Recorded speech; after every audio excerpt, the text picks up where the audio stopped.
Here we go, taste test. 1, 2, 3, funk it. Hi, I'm Maddie. Welcome back to my channel, and for today's video I'm going to be reviewing Emma Chamberlain's coffee line, Chamberlain Coffee. I'm very excited for this video because ever since she launched her coffee brand, I had kind of been wanting to try it, and now that I'm in quarantine and I'm addicted to online shopping, I finally got some, which I have here. Mom would like for me to know the package was properly cleansed before I touched it, and I ordered I think 10 bags of the coffee, and of course I'm going to be doing the cold brew because hot coffee is absolutely disgusting. I'm so excited. I really hope this is so good. First of all, thank you Emma for making it a terrible package, because we all know I have many issues opening envelopes. If you have seen my sticker video, you would know that. Okay, so literally it's just straight up packets of coffee.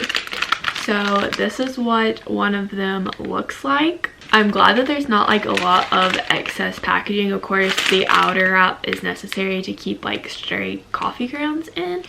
I am going to set up the cold brew, which is again 3 packs of the Chamberlain coffee with 600 milliliters of water, and I believe you let it brew overnight and then it's good for a couple of days after you make it. So I'm going to go grab a mason jar and we will set her up.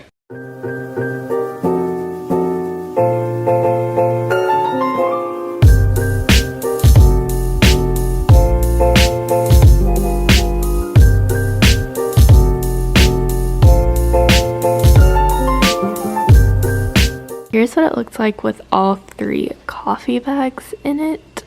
So now I'm going to close it up and put it in the fridge. It's the next day. I'm in my kitchen and I'm really hoping that things go better today with filming. My kitchen is so hard to film in as far as the lighting and autofocus. I am going to assemble my coffee drink now.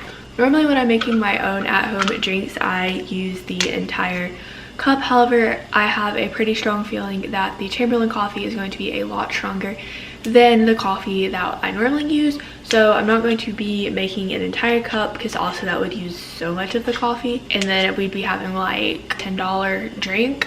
So I'm just going to be using a third of it because it's supposed to be like 1 bag makes 1 cup of coffee, and 3 bags went into the jar to make the cold brew. So we're going to try and just use a third of the jar, give or take. And I will be using coconut milk with it, and I do not have any of the nut pod creamer that Emma normally uses, but I don't normally use that anyway, so it's not like I'm missing out. But this is what the coffee looks like after it's been brewing for about 24 hours, and it's honestly like a full mason jar of coffee. I mean, obviously the bags are in it, so when you take that out, you guys know how science works. I have the ice in my cup, and I want to pour in a little bit less milk than normal because I'm going to be using less coffee than normal. Like I said, I'm only going to try and use a third of the coffee that is in here. It smells literally so good.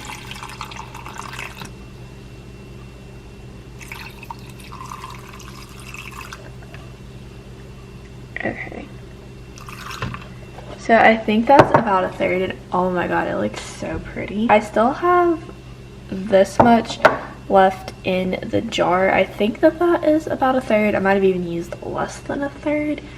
And as you can see, it made a pretty decent amount of coffee. Now I'm going to stir it up.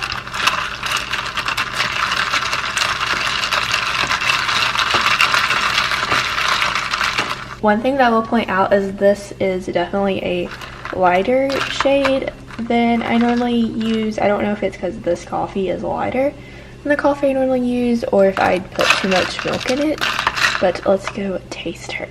It literally took all of my willpower to not drink this while I was back, and now I have to take a thumbnail. Here we go, taste test. Wow. Okay, I was definitely right. This is much stronger than the coffee that I normally get from the grocery store. And I know Emma says that she hates Starbucks, but honestly I'm getting Starbucks vibes, which I absolutely love Starbucks. So like, I will say it is super bitter. This is super strong. I feel like if I had some kind of sweetener in this, probably why she likes nut pod. I mean, it is good. Like, you can taste the quality, which I would hope so given that one bag is literally $2. I like it. I just wish that I had like some kind of creamer to go in it so it wasn't so. Final rating, if this were mixed with a creamer, I would say easily 10 out of 10. So good. If you're just going to mix it with milk and drink it straight like this, I would honestly say like 6 to 7 out of 10, because the flavor on the roast is, Emma did really good on that. It's just really strong. Is it worth the hype? I would say yes. This tastes like coffee you would get from the coffee shop, but you make it at your house. It's so much better than any at-home coffee I have tried up to this point, so worth the hype totally. But I would definitely say I recommend you have some kind of creamer or something to put in it, because just mixing milk with it is not really cutting it for me. Maybe next time mom goes to the grocery store I can ask her to look for some kind of nut creamer. If you like this video, be sure to give it a thumbs up. Comment down below whether or not you've tried Chamberlain coffee and whether or not you like it, and be sure that you're subscribed and have the bell turned on, and I'll see you in my next video. Bye!